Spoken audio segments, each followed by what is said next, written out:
Hi everyone, my name is Sam Delore. I am the data lead for the GIS upgrade project at Hunter Water Corporation.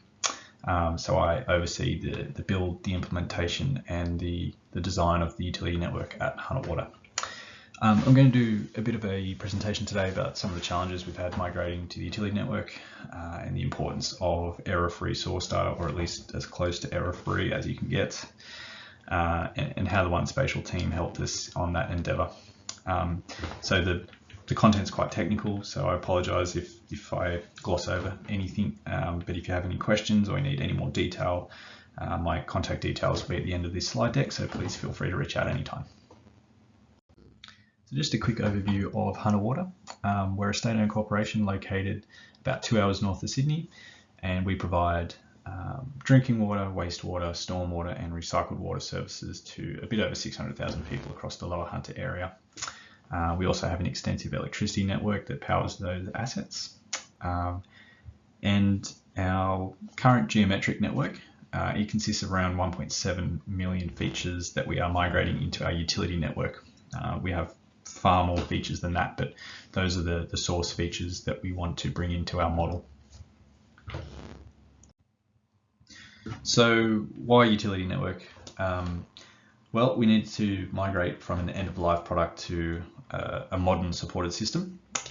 We needed to maintain the functionality of the current system on a new platform, and we also needed to support the implementation of the FSM program, which was rolling out IFS for field mobility, and it relied on a much more modern architecture to integrate with our GIS system.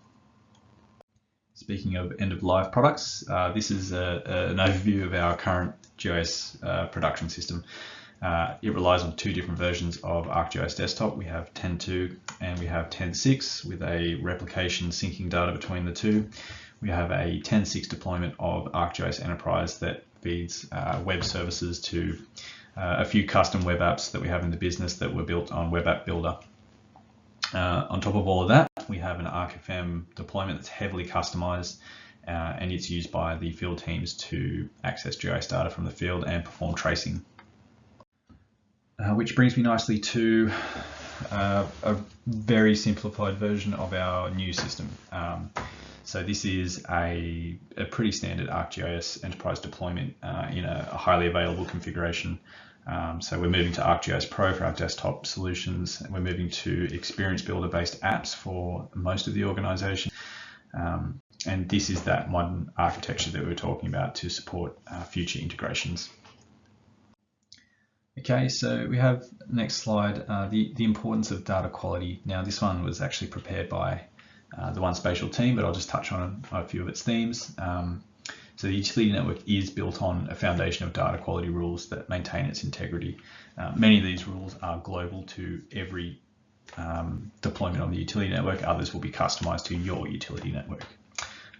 So there are a few categories that define those relationships allowed between the features, and any of these data quality issues that are present in the system will result in a dirty area. So that is generated by the system.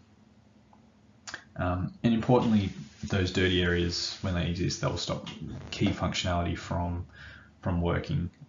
And the moment in time that they exist in your data can seriously impact either the functionality or the initial build of your utility network.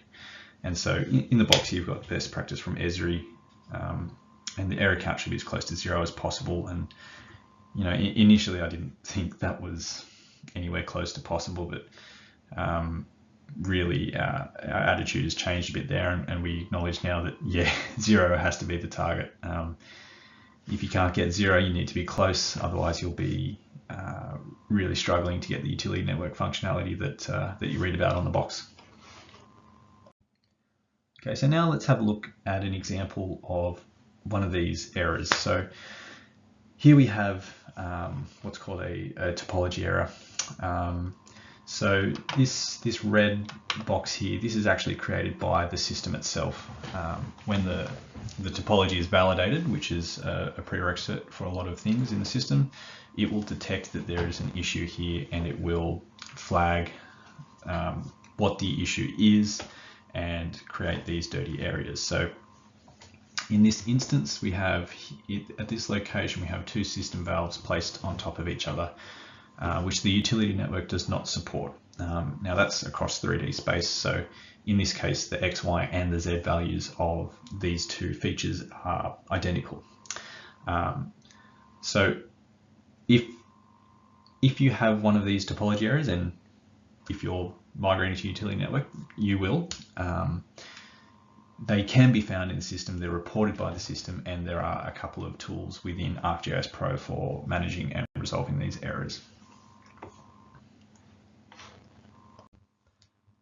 This next slide touches on a bit of a different concept that I'm sort of loosely terming as a config error. So unlike a topology error, it's not actually an error in the rules of the utility network. It's probably better described as an incorrect application of the values in your utility network. So the reason that I wanted to sort of touch on these is because the impact can be the same as a topology error, but because they're not reported by the system, they can hide in the data, and they can give you a sort of false impression of your data quality. So not to go too into the detail of what's happening here, but in this example, we have these pumps. So in our data model, pumps are a source of data. Your utility network will require you to define the sources or the sinks of your networks. These have been defined as sources of data and, sources of water. Now, that water flows from the outlet of the pump to this feature here, which is a reflux valve, a non-return valve. A resource can only flow in one direction through these valves, and that is from inlet to outlet. That is the only way a resource can flow. So what you can see here is that this side of the valve has been incorrectly set to the outlet of that reflux valve. Now, the system will only check to see if outlet is a valid value for that feature. So it knows that outlet is an acceptable value for a reflux valve, therefore it won't report an error. So as far as the system is concerned, everything is good here. Now, that's where the danger lies, because the system is not telling you there's an error, but in actual reality, when you go to build the subnetwork, now I won't go too deep into subnetworks, but they are the thing that underpins the utility network functionality. Wherever you have a section of network, and our subnetwork could be a pressure zone, an isolation zone, or a feeder, or something like that, a circuit. Wherever you have a subnetwork, you have the utility network functionality. And so in this case, when we built this subnetwork, you can see it here. It's just a pump, a line, and a valve. That's it. Now this piece of network actually supplies something like 1,000 customers, and not a single one of them is actually connected to the network because of this config error. We've hit the outlet terminal of this non-return valve, and we cannot move any further. So these will be unique to your data and your data model, but they are critical to identify and rectify. Okay, so we've talked about two types of error, let's say, that you may run into in the utility network. Now I just want to talk a little bit about the impact of those errors. It's one thing to kind of acknowledge that they exist and talk a little bit about what they are, but how do they impact the system? Well, we've talked about the utility network requiring subnetworks. Now, those topology errors, those big red dirty areas that are reported by the system, if those exist anywhere within your subnetwork, and remember that could be a feeder or an isolation zone or any kind of part of your network, that subnetwork will not build. Now, it doesn't matter if you've got one error or 1,000 errors, it will not build. It will detect that a part of the network is what's called dirty, and it will prevent that subnetwork build from working, which means you don't have things like isolation tracing, you don't have the attribution of these zones all the way down your assets. It's a major impact, and to try and articulate the the impact, this slide shows one of our biggest subnetworks. So this is a water supply zone for a lot of Newcastle. It's called North Lambton 1 Reservoir, and it has 40,000 customers connected to it. So the impact of one error, whether it's a stacked point on the outermost extremity of this network, means that you get 40,000 customers that are disconnected from your network, and you're not getting things like isolation, tracing, and the correct attribution of your network values all the way down to your customers.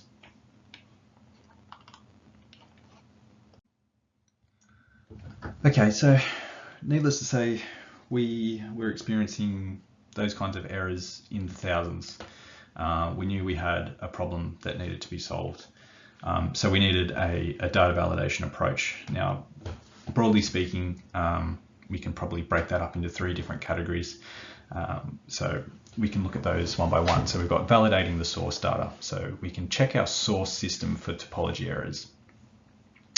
Validate the source data for config errors. So the case where the reflux valve is pointing in the wrong direction, we can also check for that. And then validating our data migration inputs. So our data migration process has improved a long way from where it was, but when we started this journey, the migration process was very long, and it was happening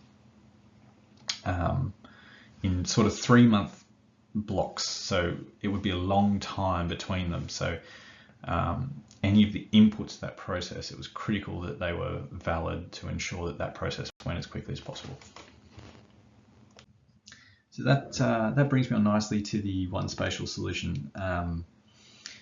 It was actually at a world tour just like this one that we originally saw a presentation about validating the utility network rules, and we thought, great, that's exactly where we need some assistance. So we reached out to the team and got in contact with Charlie and his team, and started to devise a way to help Hunter Water validate our data. And this slide's a little bit more about the whole solution in general, but that the first piece of it there is the UN readiness. So the source data, getting our data fit and ready for the migration into the UN. If that data is not clean, it's going to be a very messy process that you will need to resolve. So the next piece there is the UN migration. So a data-driven schema transformation, moving your data into the utility network target model by utilizing the asset package. So our data migration process was extremely complicated. We didn't want to rebuild that whole process. We just wanted to clean our source data. So in our case, we just leveraged the first piece of this solution. But then at the tail end, obviously, there's a validation piece as well, ensuring that the data quality issues haven't been introduced by the migration process itself.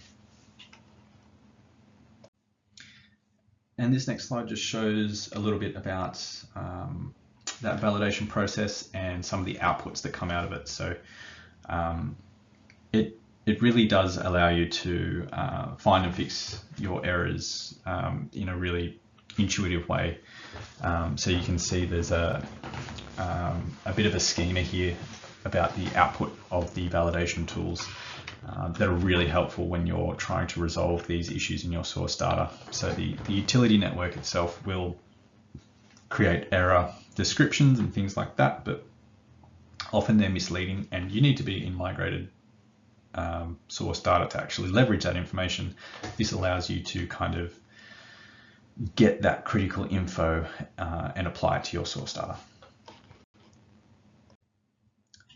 Okay, so now I'll just have a little bit of a look at what those tools look like that we had deployed for us. So here on the left is just a quick screenshot of our assignments page on the One Data Gateway. So there's a few checks that you can see here, the data assessment. And what we would do is we would open up one of these assessments, and Charlie and his team were great about configuring these for us and provided us a number of different assessments. But we would open one of these up and upload our network assets in just a file geodatabase format. Super easy and super quick. And those assessments would generate detailed reports and a file geodatabase assessment result file as well. So not only would we get a really good summary about the status of our data and where we had issues to go and resolve, but we got a file geodatabase format just made it so easy for us to bring into our current system and allow our editors to just zip around and resolve the issues as they ran into them. And the last point there is that it was a SaaS solution, so it made onboarding and setup super fast and easy for us. I think within a week or two we were up and running with the solution and testing it out. So, you know, for us, installing software on premise is a bit of a long, drawn-out process. There's InfoSec, there's application teams, and a lot of bits and pieces to work out. So having a SaaS solution just meant we could get underway super quick. Okay, so the next slide here is a bit of a before and after. So on the left, this was our first run of our data through the assessment tools. And you can see this is just a bit of a mock-up of what you'll see, but there's a bunch of checks that give you a summary of their output, and there are more than this. This has just been cut down. But I guess the most important bit at the bottom there are the non-conformance report features, which in this case were about 23,000 features, meaning that we had, you know, not necessarily 23,000 errors, but thousands of issues to go and fix. So the team would take those output files that I was talking about prior, bring them into our current system and fix the source data, and then we would re-extract the data, re-upload it, and see what we get. And you can see this this slide on the right. This was run a couple of weeks ago actually, so May the 1st, and we're down to 11. So at one stage we did have this at 0, which was really exciting for me to take to a showcase and show all the management at Hunter Water, look what we've done. We actually did hit 0 for a moment in time, but it's a live system, you know, things change every day. So maintaining 0 is another challenge in itself. Okay, so just moving on, we also needed to validate the config errors. Now, they are more unique to your data model and your data. They're not the generic topology rules that apply to all utility networks. So these are a little more difficult and intricate to be able to evaluate, and you need a really thorough understanding of not just your data model, but your data migration process and how your current system works and how you want the new system to work. Due to those intricacies, we decided to build some checks for these in FME ourselves. So it's just a quick snapshot here. Now this is checking for the digitized direction of lines around features that have terminals. Now, sorry, that's a lot of jargon to throw at you. But if we go back to the example of the reflux valve in the wrong direction, well, the reason that occurred is because the digitized direction in our source system was sort of irrelevant. It didn't break anything, nothing relied on it, so it wasn't consistent. Our new system is not that way. It relies on digitized direction, and digitized direction informs how lines are connected to these features. So this is a bit of an example of a more custom workspace that can evaluate those values in the source data. And I just have to give a quick shout out to Chris Lottie at Jacobs, formerly at Esri Australia, for his assistance with a lot of these workspaces. And lastly, we have validating the data migration inputs. So it's probably the last of the three-prong approach to data validation at the Hunter Water project. So the utility network will require a lot of configuration to be loaded into it to allow the subnetworks to build. You need to identify all of your source or sync points for every piece of your network, along with any potential barriers like a closed valve or an open switch, those kinds of things. And a utility network migration project can be a long journey. So over the course of 12, 18, 24 months or more, those values will change in your system. So it's all well and good to have zero errors in your source data, but if there's an Excel spreadsheet that's used in the data migration process that has an incorrect ID or something like that on it, then it's just as impactful. So this workspace is doing a bit of checking on the inputs that go into that, and checking against our production database to make sure all of those values are valid. Now, I won't go any more into the logic of this workspace. It's a really important topic though, so if you do have questions or you'd like to know more, please again reach out. Happy to dive into the detail of them. Okay, last slide. Thank you for sticking with me for this long. I know this is getting to be a lot of detail. So let's go with a picture instead. This is our operation area in orange. Now the yellow represents the build of our subnetworks that we were getting after a data migration before implementing this data validation approach. It's very small. It's like 13 or so subnetworks, and there's almost none in the heavily populated areas. This was a really worrying result. We couldn't see the light at the end of the tunnel. We didn't know how long it was going to take us to actually build the whole thing, or even if we could with the data model that we had. Fast forwarding after the implementation of the data validation approach gets us the blue lines, which you can see are much more extensive. It covers our whole operations area, and it's representative of about 98% of our network, which is just an incredible result. The difference that the data validation had on our project has been huge. It allowed us to confirm that we've got the data model that fits our business requirements, which was something that we were scratching our head about before. And yet we'd like to extend a huge thank you to the 1Spatial team, and in particular Charlie and Magdalena, who their hard work has really made a huge impact for us, and yeah, we wouldn't be where we are without it, that's for sure. So thank you, everyone. So thanks, everyone. Appreciate your time and attention today. My contact details are there.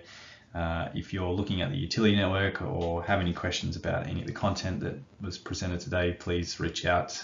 More than happy to chat utility network anytime. And if you've got any questions about the 1Spatial elements, I'm sure any of the team would be happy to answer those questions for you. But yeah, thanks again, and enjoy the rest of your world tour.